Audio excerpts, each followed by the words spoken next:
And welcome to this edition of Night Shift Basketball Edition, as UCF Men's Basketball opening night is complete. And wow, the Knights victorious, ladies and gentlemen, by a score of 63-55. They beat the Auburn Tigers. We clearly own Auburn in all the sports. I'm Eric Lopez alongside Andrew Gluchov, joining us here for the Night Shift Basketball Edition. We will be doing some basketball post games this season.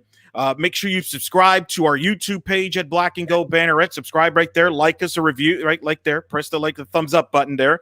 You can also be notified every time there's a Black and Gold Banneret content video from the YouTube page. And, of course, this will be part of the recaps on most of the basketball games this season. And, of course, we'll be doing this for football. We'll sprinkle in a little football. Don't worry, Andrew. We got to give him his little football fix. We'll talk about some other news at UCF later on about Marlon Williams pretty much announcing what we kind of already knew. And that was obviously he's declaring for the NFL draft. But that's later. Andrew, as I first mentioned, UCF clearly owns Auburn, ladies and gentlemen. They beat them in the Peach Bowl. You were there in the Peach Bowl earlier this year in 2020. It seems like it was 100 years ago. But UCF baseball went to Auburn and swept the Tigers. Huge series win for Greg Lovelady and company. And now here we are, opening night for UCF men's basketball after the opener against Oklahoma on Saturday postponed due to Oklahoma's COVID issues. They come out on the court against Bruce Pearl and the Auburn Tigers. Tigers had played 2 games in Fort Myers, splitting the games, beating St. Joseph and losing to number 1 Gonzaga. UCF making their debut. A lot of new faces. Didn't know what to expect. Well, pretty solid. Solid win for the Knights there. Andrew, what was your thoughts as you watched the game? Well, I'll be the first to admit it. You're more of a student of basketball than I am. As far as this game goes, you could tell there's some rust to beat off. This was Auburn's 3rd game. You can tell they were a little more cohesive, especially on the offensive floor, and UCF seemed a little raw. This was almost a brand new roster when you look at last year, this year. Most notably missing Colin Smith, had to withdraw from the team due to medical issues, not COVID related. And so obviously new leadership is needed. Darren Green really stepped in from a leadership standpoint with that gun of a 3-point shooting style. It's not quite Matt Williams, but it definitely brings me back a little bit. One thing that I really noticed, and you can go a little more depth into it, is how long this team is. This is not a short team. They got a lot of size, and that really helped them on the defensive front. Well, no question. I mean, that's my big takeaway from watching this team. This team is going to be fun to watch defensively. The length, the wingspan that they have across the court. I asked Dre Fuller about that in the postgame, and he talked about how they really like to play defense, and they pressed a little bit against Auburn. They could play man-to-man. They could really put a lot of ball pressure, which I thought was big against Auburn, which is kind of a young team. And the length is tremendous. They altered some shots. This defense plays full, can play the full court here. Like as far as every inch of the court, they can cover. And that's what's going to be so fascinating because, when you think of the UCF defense, it's always been defense with Coach Dawkins, but think back to the Taco days. It was always Taco that led the way defensively with his size and he can alter shots. Well, this defense, you got a lot of bigs. They're not the Taco Fall type, but they can guard multiple positions, rebound, and have the length that you've talked about. And they gave Auburn a lot of fits. And I think you're right. This is going to be the blueprint for Coach Dawkins and men's basketball moving forward is the athleticism. I think this might be his most athletic team that he's had since he's been here. I was impressed by their defense. And what's funny is Coach Dawkins even said after the game, there's room for improvement. He thought they were good, but they could be better. So, we have if you look at the roster, there's 8 players that came from a different school, be it a prep or transfer. Obviously, one big name that's going to play a very prominent role was missing. That's Darius Perry. How do you feel that the offense kind of missed the step with Perry not running the floor? You're right. Well, not only that, as we found out later, Tony Johnson, who was the backup point guard, got hurt. We don't know his status. Coach Dawkins says he'll have an MRI on Tuesday. We'll know more about Tony Johnson. But Darius Perry certainly was a loss. Really, UCF played without a true point guard, which just kind of makes this win even more remarkable because when I heard about Darius Perry being out with an undisclosed injury, I'm like, ooh, this is going to be tricky because the point guard runs the offense. So, and I'm thinking without a point guard, who can bring up the ball? I knew that Bruce Pearl was going to press some, but UCF handled it pretty well. Dre Fuller kind of brought the ball up. And so I was pleasantly surprised with this team as far as without the point guard. Now, we don't know when Darius Perry will return. Coach Dawkins said in the postgame it probably won't be too much longer, but he didn't specify when. And we don't know, as I mentioned, about Tony Johnson. So I am very concerned about the point guard moving forward. But as Coach Dawkins said, Andrew, in the postgame, guys got to step up and, do what is asked sometimes, even if it's not something they're accustomed to doing. And that's what this team did. They adapted, they adjusted, and they didn't let that get to them as a reason to struggle, especially with guys like Brandon Mayhem, who was fantastic, I thought. And you're actually leading into the next guy I want to talk about was Brandon Mahan, who did play fantastic. He's one of 3 seniors on this team. This is a young team. Aside from the transfers, there's plenty of freshmen that got time. Even Jamil Reynolds got start time, and he reminds me a little bit of McBride back from the Donnie Jones days. Just a lot of beef. 6'9", 285. That guy is thick, and not like overweight thick. I mean, just built thick. But going back to Mayhem, looking at his development from last year to this year, and with the hole left by Colin Smith, tell me your take on how he's kind of risen to the occasion. He was second in scoring. I think he had 12 points on the day. Behind Dre Fuller. Scored 12, but most importantly, really made the big plays down the stretch, right? Think about it in the last few minutes of that ball game, driving to the basket and driving in and scoring off the basket for a score, hitting a nice jump shot, on a pull-up, making plays. He was the difference maker. You wondered in that last 5 minutes of that basketball game who was going to close for this team, and it was Brandon Mayhem, who scored pretty much all his points in the second half. Really stepped up his game, 12 points, 4 of 9 from the field, got to the line 4 times, made all 4 free throws, which that is significant. I want to point that out here, Andrew. 14 of 19 free throw shooting for UCF in this ball game. That's rare. Right. This team struggled with the free throw line, and Auburn was the team that struggled free throw shooting wise. UCF nailed their free throws. That was one of the differences in this ball game. That cannot be underestimated how significant I think that was. That's a huge thing. If they can hit some free throws, and Mayhem was a big part of that.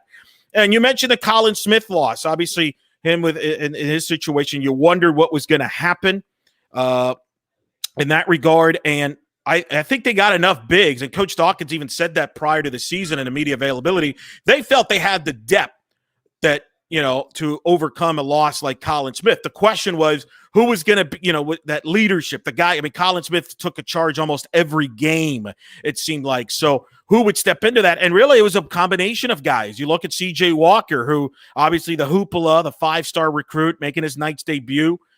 You could see that he could be a force inside, led them in rebounding in the game. So I was impressed with that. I think they've got enough bigs to overcome a loss like Colin Smith. And, that's the key for them. And I think the big thing for them inside, alter shots, box out. They gave up a lot of offensive rebounds, 13 of them in the first half to Auburn. That's kind of what kept Auburn in this game. Coach Dawkins even alluded to that in the postgame. They did a much better job in the second half, holding Auburn to about 6 offensive rebounds.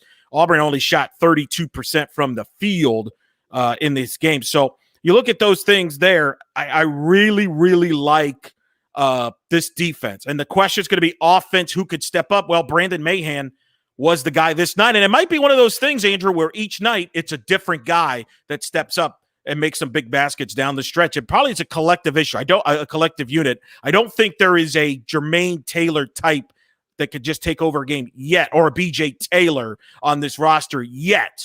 Yet is the key word. Well, I mean, you talk about C.J. Walker, the high-flying sophomore transfer from Oregon. Aside from the fact he led the team in rebounds, he also led the team in turnovers. So, I mean, you're going to get both sides of that equation. If you're Coach Dawkins, what do you tell him? Do you tell him just keep doing you, or, maybe just settle back a little bit, kind of get your feet underneath you. What would be your tactic to work on him? Yeah, I think settle down. Remember, this was the first game, right? There's always nerves in the first game. You didn't know, in this era, you don't know when you're playing, right? They were supposed to play against Oklahoma on Saturday, and they got scrapped. So there's that, kind of edginess, if you will, antsiness. And I thought with CJ in particular, you saw a lot of that early on, and he started to settle in. I think this team will get better as they settle in and get some games in, get some reps in, playing together. I think that's going to be a big factor for this team. But I think you could see the talent CJ Walker. And then how about Isaiah Adams, a freshman, Mr. Florida basketball, the first ever in program history. Man, I really like what I saw there, Andrew. It's not often that a true freshman, can step right in first game against a team like Auburn, an SEC program, and make some big plays. And I thought Isaiah did that. You could see the glimpse of what he can bring to this program moving forward. I thought he was spectacular in his debut and scored 9 points, 4 of 6 from the field, hit a 3-pointer, 3 boards, had some foul trouble in the second half, but he's a guy, as he grows into his role, he's going to score more. And I think as he gets more experience, will be one of the main scorers on this team. Again, it's just one game, but I think he is clearly a guy that knows how to put the ball in the basket, in my opinion. Well, he was efficient. I mean, his biggest miss was literally the free throw line. Going 0 for 3. And that's something that UCF really dodged a bullet on was free throw shooting on Auburn's side. 8 of 22, 3 of 14 in the first half. I mean, anything that could go wrong did for Auburn. I mean, the defense was just suffocating and they couldn't even hit on the line. In some ways, you got to say that UCF may have dodged a bullet there. They did a little bit. By the way, you can ask some questions on these shows like you do with the football. In fact, we got a question right now in the sections here. Trace asking, I know it's just one game, but what in tonight's win makes you believe UCF could make noise in a very competitive AAC? Two things on that. Size, first of all, the defense and the size we've talked about, Andrew, early on. You were impressed with the versatility, the length, the wings, the wingspan this team has. That I think really the versatility of this roster that Coach Dawkins has, where he can go really big or he can go small if he wants to. Like, I think that's the thing that I like about this team. So size and defense. Anytime you have those two things, you can compete in any conference. That's the first thing that I think could step in there. And I think this team's got sneaky good depth. I really do. And, I look at the American. Houston's the clear-cut favorite, Andrew. I don't know I know everybody was watching football on Sunday, rightfully so, but Houston beat up Texas Tech in Fort Worth. Calvin Sampson's got that program rolling. So they are the clear favorite. Michael Donnell, a good friend of ours who was part of the broadcast on ESPN Plus with Austin Lyon, really likes SMU. A lot of the basketball people love SMU. A lot of people believe SMU might have the best offense in the American. Some people think they're a top 15, top 20 offense in the country. That's how good they are. They've returned a lot of personnel. And then Memphis, with Penny Hardaway, he's recruiting. The question is, can they put it together? They're always up and down. But I think UCF, if Isaiah Adams continues to develop offensively, I want to see Darius Perry. I think they need Darius Perry in point guard play. You're not going to – you got to get some health from the point guard spot. But if they can play better offensively, and I think they can with Perry returns, I think they're a top half of the league. I think they could be as high as 4th, 5th, maybe a couple of ball bounces, 3rd place. It all depends. Look at that. Andrew, you've got fan bases here jumping in on here. But my 2-year-olds are running around the room. Rightfully so. Well, like the UCF team did defensively all over the court tonight. It's very fitting. But I think that's there's a ceiling there, right? Now, again, it's one game. Auburn is very young. They're probably going to be a middle-of-the-pack SEC team. This team's going to have its ups and downs. There's going to be games where you're like, oh, this team looks ugly. But that's part of life when you're dealing with 18 to 20-year-olds in college basketball. But I'm optimistic this team could be a top half team because I think they got a lot of high ceiling guys. Last year nobody would admit it in the program, Andrew, but I thought it was a rebuilding year. And I think a lot of the guys they had on that roster were kind of plug-in guys to kind of get through the season. They had a cap as far as the ceiling, whereas the talent on this roster, I think the ceiling is untapped. You know what I'm saying? I think there's more potential with this roster than there was a year ago. And that's always, I think, been the plan with Coach Dawkins. And the one thing I will say, all you people that say, well, could Coach Dawkins recruit? Yeah, he can recruit. He can recruit. Okay. I think let's put that to bed. Well, and we have to remember, well, we know, but others have to remember, when you get transfers in, more often than not, they got to sit out a year. So last year was a rebuilding year. I mean, you had a few decent players, but for the most part, the big run was 2 years ago, and then the cupboard was kind of bare at that point. And you just had guys who are coming in but had to sit out, and now you're going to start seeing the fruits of that labor.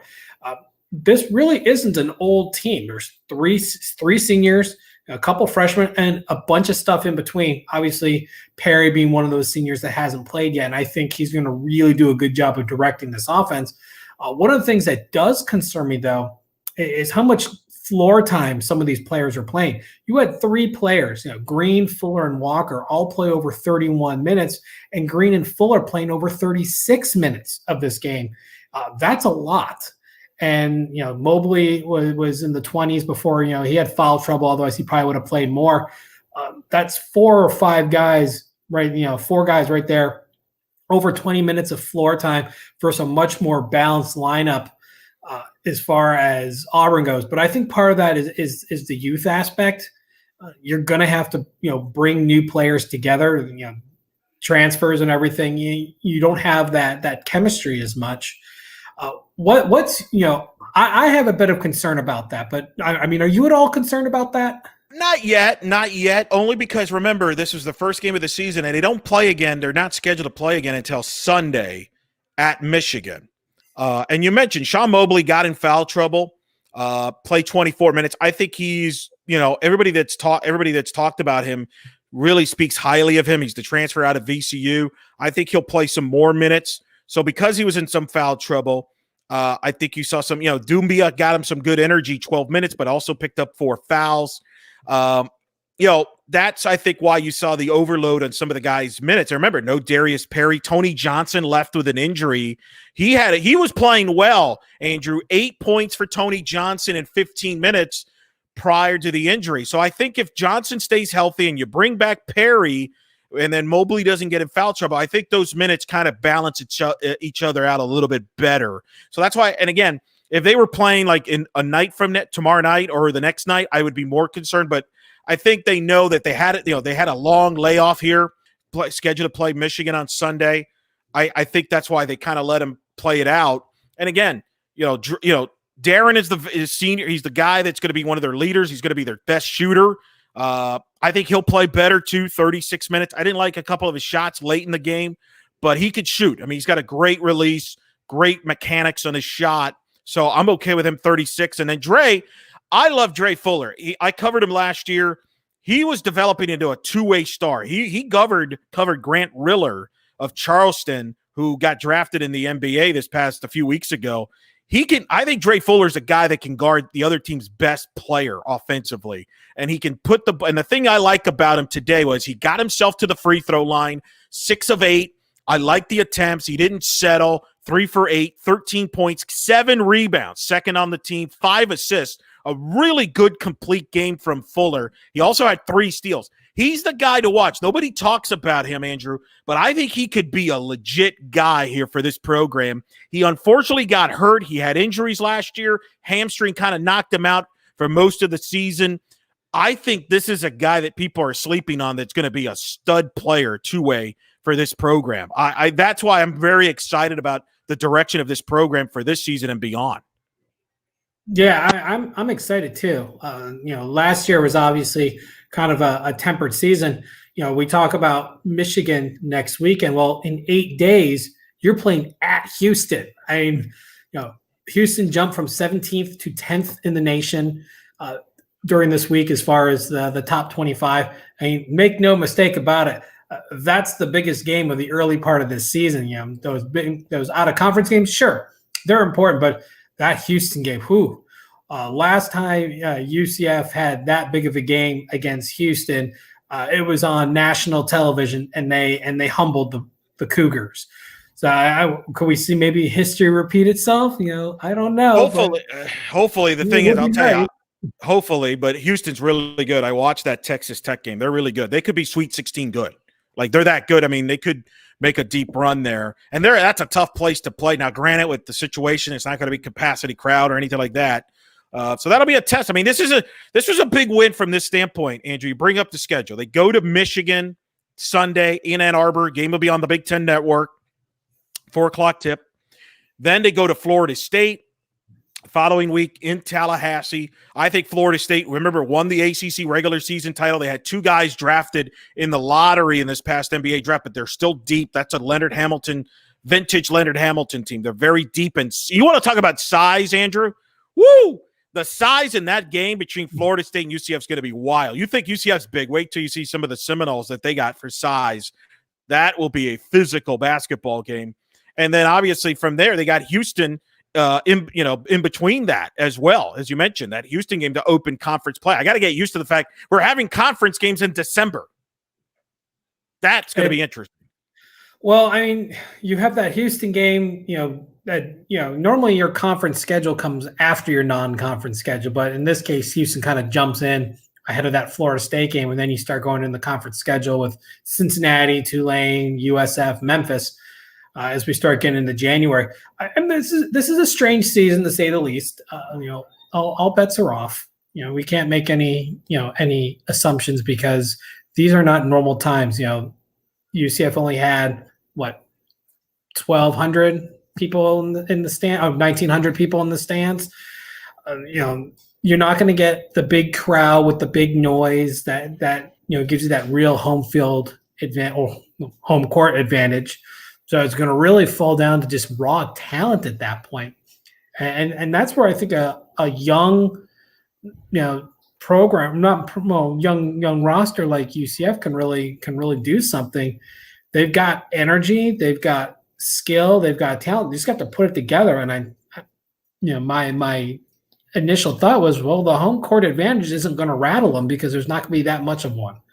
How do you feel that the lack of a home court advantage by the road teams, when UCF's on the road, is going to impact this team? Yeah, I think this has been underdog. They're usually a pretty good road team as it is. I think it's one of those things that's funny. I think it's going to hurt the home teams a lot. Like, I was watching John Calipari for Kentucky, and he was talking about how they're hurt by this because they're used to having 20,000 at Rupp Arena. Well, they don't have that right now. So that hurts them. And they just lost to Richmond by 12 on the road at home. So I think the home teams, this hurts them a lot, depending on where you're playing. Michigan, I don't think is going to have much of a crowd. I think it might be family and friends. I watched them against Oakland. They got pushed to overtime. So I think road teams may actually have a little bit more confidence because they're not dealing with a hostile crowd in most places there. It's just going to be very limited. It's really more about the travel that's going to be the issue more than anything else, and just getting used to traveling and not being in your, in your dorms and things like that for when you're traveling. But I just put up the schedule, and Trace just asked about the next 3 games. So first of all, let me ask you this, Andrew, before I get to answer Trace's question. Riddle me this. That schedule, I mean, you don't have to be a diehard basketball fan to appreciate that schedule and that start. I mean, Oklahoma obviously got canceled. That's unfortunate. We don't know if that'll get made up this year. I think it's going to be hard to make up this year. It wouldn't surprise me if that got pushed back to next season if they don't make it up this year. Remember, UCF played at Oklahoma last year. Michigan, that's a beginning of a home and home. They'll play at Ann Arbor this year. Michigan comes to UCF next year. I believe now the Florida State game was supposed to be in Sunrise for the Orange Bowl Classic. Once that got scrapped, I think they decided to play it in Tallahassee. And then you got Houston in between there. Michigan ranked, Houston ranked, Florida State ranked. That's a heck of a gauntlet, but you don't have to be a diehard basketball fan to get, psyched up and appreciate that slate of the schedule there. Oh, not at all. If you want to be the man, you got to beat the man. And, while we as old fogies are used to, UCF being in the Atlantic Sun, a low major conference, and then Conference USA, a mid-major conference. Well, here's the truth. The AAC is not viewed as a mid-major conference. It's viewed as a major conference, with the Atlantic 10, the Big East, these non-traditional non-Power 5, still classified as major conferences. So the fact that UCF is a member of a major conference, getting good out-of-conference games with other major conference schools is a really good thing. It really shows the prominence of the program and the fact that the conference is taken seriously. And it just kind of warms your heart a little bit that UCF has that opportunity, because it was only a handful of years ago that they would never have sniffed this kind of schedule. Now, the question that Trace has is, which one of those three can they steal a win from? And I'm looking at Michigan on that one. Their first game was shaky at best, and they could have easily lost that.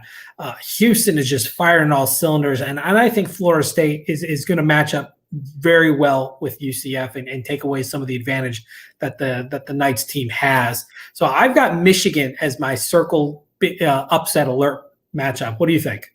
I agree with you. I think that's their best shot. Michigan's a young team. You mentioned it. They struggled against Oakland, got pushed to overtime. Bowling Green in their opener gave them a good scare. I think they'll be ready to play, but I think that's your best shot because Houston's going to be tough. They got a lot of guys back. That's going to be a tough place. And then Florida State, that's a tough matchup because about Leonard Hamilton, they like to play defense. If you love defense, by the way, which let's be honest, as we've talked in previous night shifts that we've done, Andrew, defense has not been talked about a lot in those shows. Well, that's going to change now because basketball does play defense, but Florida State plays defense. That's going to be a game that's going to be probably in the 50s there. Both teams really going to arm lock there. That could be a game where the first is 50-60 might win that game.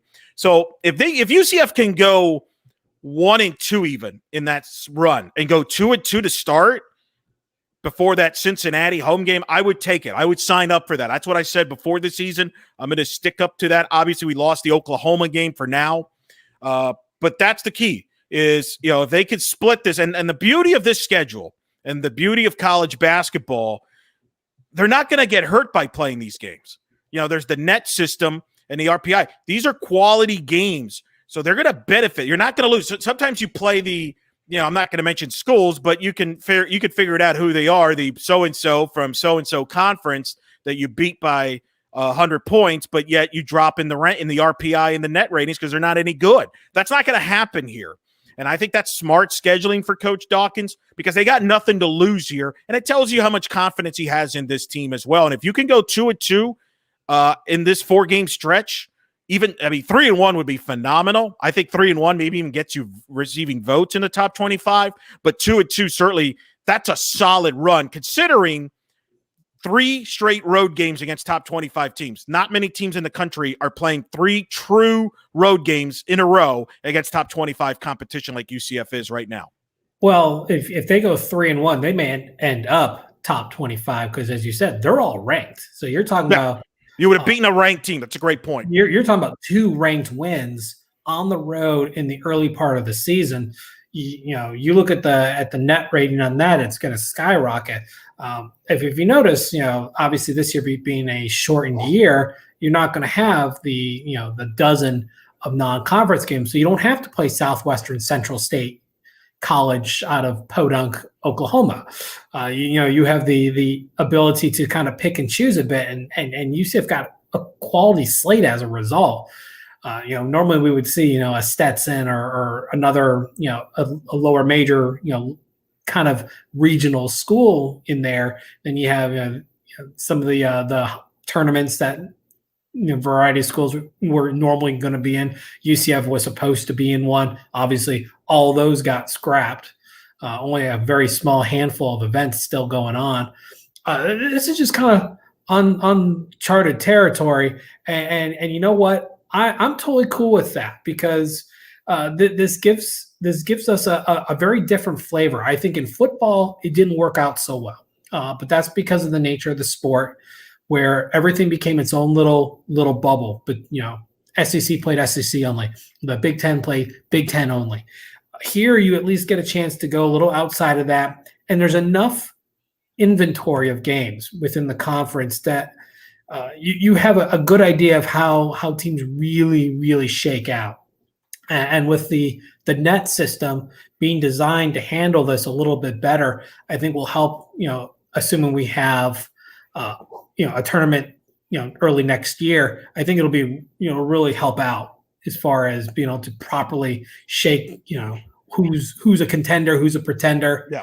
and whatnot. And I like to point out that the voice of Additional Financial Arena, Jeff Sharon, throwing a couple of comments in there, and he's very impressed.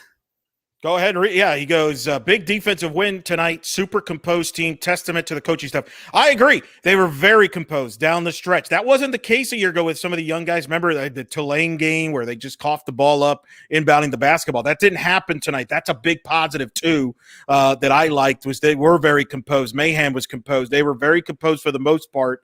I thought that was especially playing your first game. That's not easy to do. Playing a team that had already played 2 games under their belt.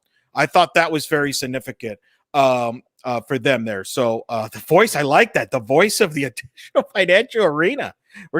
That's his new nickname now. I'm gonna have to start calling him that on the podcast. That's pretty good.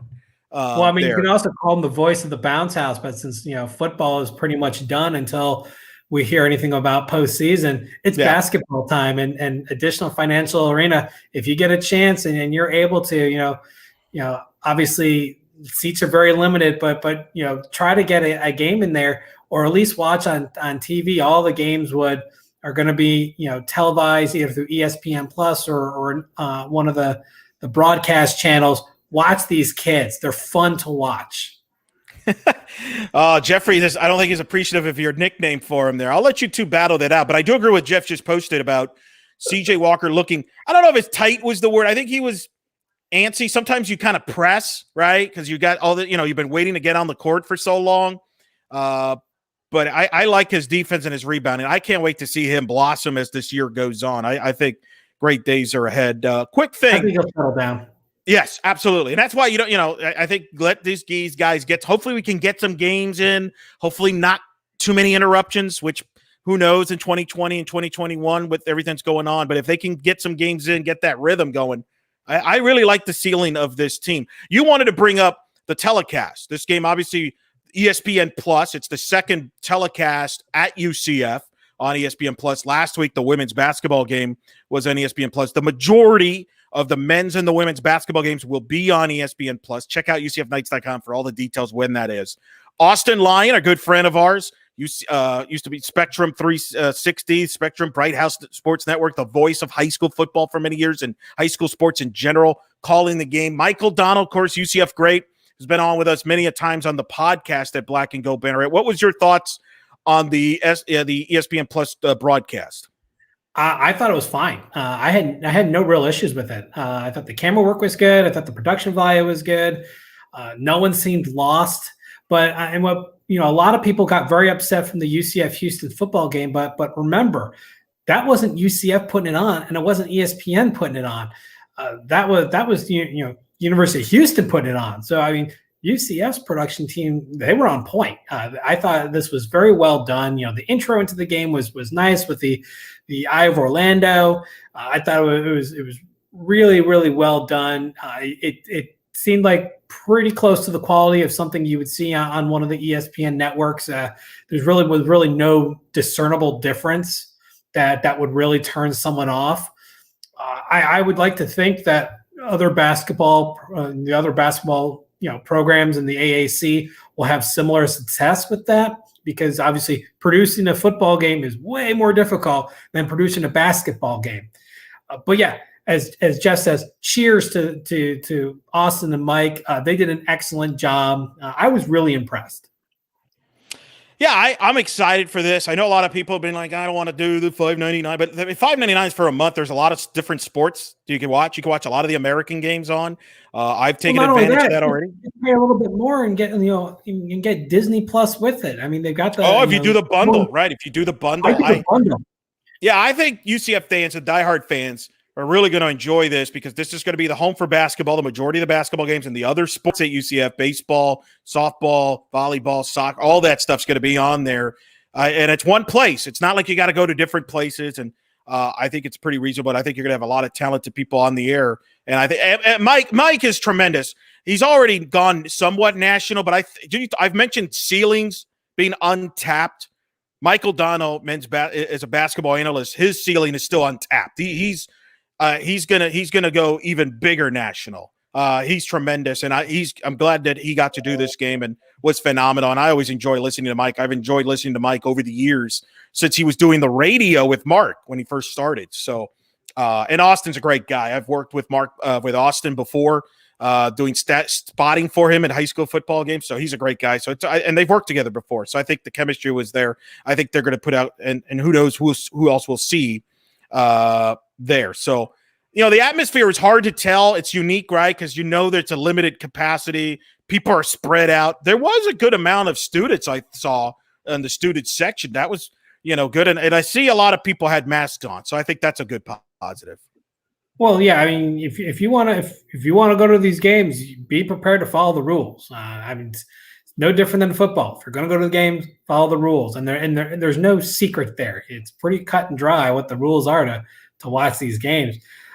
But it's got to be a little bit weird, and I got to give kudos to Jeff, doing the PA work in an area, in an arena or a stadium that's nearly empty.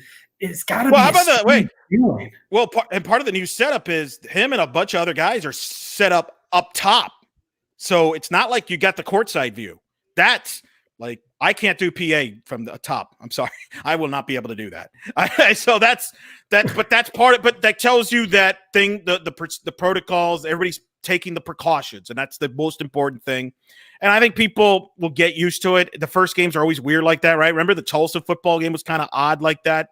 So it just is what it is. Hopefully, eventually, whenever we get close to some normalcy, to where, and I think we will at some point in 2021, whenever that is, but that's a whole other story for another time. Let me, before we sign off, let's get in a little football, and let's get your football hat on, because I know some news came out right before tip-off, of course. Of course. Why not? Marlon Williams announcing officially on social media that he's declaring for the NFL draft, so his Knights career's done, saying goodbye.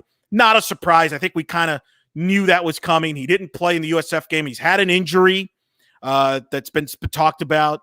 But, man, a salute to him on a great year. One of the best seasons any whiteout has ever had at UCF. He's going to end up in the top 10 career-wise in yards, receptions, I should say, touchdowns, receptions, and really represented the school so well this season. I'm talking about the media availabilities and just saying the right things, man. I'm so impressed for him, and I'm rooting for him too. And I think his stock is way up. What did you think about Marlon in this 2020 year? I think he's the MVP in a lot of ways, because he really at times carried that wide receiving group. I know they had, obviously, Jalen Robinson and other guys, but when you needed a big play, Marlon seemed to provide it, and he was the go-to guy for Dylan. And I was just super impressed how he raised his game. Well, not only that, but Marlon was big on blocking too. He's one of the better blocking receivers on this team. And heck, early in the year, we've talked about it, they put Marlon in the backfield and were using him as a lead blocker, just so they can not have to change formation. So obviously, you're looking at a well-rounded receiver. And this season, he obviously was fantastic. Last year he didn't get the opportunity because Gabe Davis was there as the top dog, and he had an outstanding season last year. I mean, you can say part of it is the system in which that he gets targeted a lot. There's a lot of pass plays because of the speed that they run, but you get the ball thrown, you have to make the catch, and you do stuff with it. And watching him bear crawl for 20 yards, pop himself up, and go for another 15 for a 51-yard run after catch. I mean, it just shows his concentration, his strength, and his agility. I know he's been dealing with injuries. As Mark Daniels mentioned, he did have a broken ankle that needed work on. And you know what? He has nothing left to prove. Bowl games are exhibition games. It wasn't until the 1960s that they even used bowl games for determining national champions. They used to give the national championship before the bowl games. Bowl games are exhibitions, and that's why players opt out of them to go prep for the draft. At that point, there's nothing left to prove. It's not like you're vying for a national title. It's not like you're vying for a conference championship. This is just gravy on top. And as we know, bowl games are about the players more than anyone else. It's about giving them the experience. That's why they get the swag bags and all this other stuff, and they go do events during the week. Now, I don't know how that's going to play out in a COVID environment. Yeah. If there's going to be a game at all, because another bowl game, the Sun Bowl, has bit the dust out in El Paso, Texas. So, New Mexico Bowl has moved to Frisco, and that being one of the ESPN-owned bowl games, they're going to fight tooth and nail to try to keep those, going. But there's nothing left to prove. And it wouldn't surprise me if a couple other players, maybe an Otis Anderson, decides to forego the bowl game and get ready for the NFL draft. Yeah, Brian mentioned that to us in the post-game night shift after the USF game, the War in I-4. By the way, Brian Murphy will be a part of this from time to time. He's not tonight. He had a previous obligation that he had to attend to. He has a life. And, of course, he misses the UCF win over Auburn. Yeah. But he will be on. You believe it? I don't know. It's a life. I can't relate to that. He will be on with us from time to time on these basketball post games, either with myself. It could be with Andrew. Throughout the season. So we'll have a lot of content like this. So that's why we want to make sure you like our page at the YouTube here. Make sure you subscribe, because you're going to get a lot of news. Anytime there's breaking news, post game shows, and video post game pressers are all going to be here at Black and Gold Banneret. Of course, you want to check out blackandgoldbanneret.com for all the latest in UCF. We'll have articles. Andrew, what do you got coming up there on blackandgoldbanneret.com? Oh, that's a good question. Well, I'm going to be starting to work on our post-mortem for the season, but it really depends on whether there's a bowl game or not. It could be possible that it's over. We just don't know it. We did have our bowl projections. That's up right now on blackandgoldbanneret.com. You've got them going to the Boca Bowl, Raton Bowl. I got them to the Cure Bowl. They're going to end up in one of those two if they play in a bowl game. So that's an easy one. And also, a lot of people want to. Yeah, right. Exactly.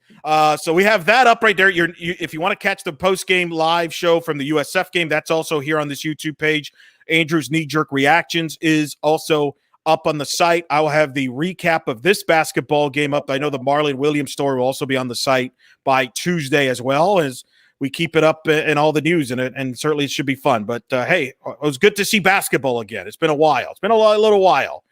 Make sure you follow us. Long while. Too long. Make sure you follow us at UCF_Banneret as well, and as our Facebook page at Black and Gold Banneret. For Andrew Gluchov, where they can find you at Statboy Drew on Twitter. I'm Eric Lopez at Eric Lopez Elo. We thank you for joining us tonight. UCF knocks off Auburn 63-55. This has been Night Shift, the UCF Men's Basketball edition here on the Black and Gold Banneret. Good night and charge on.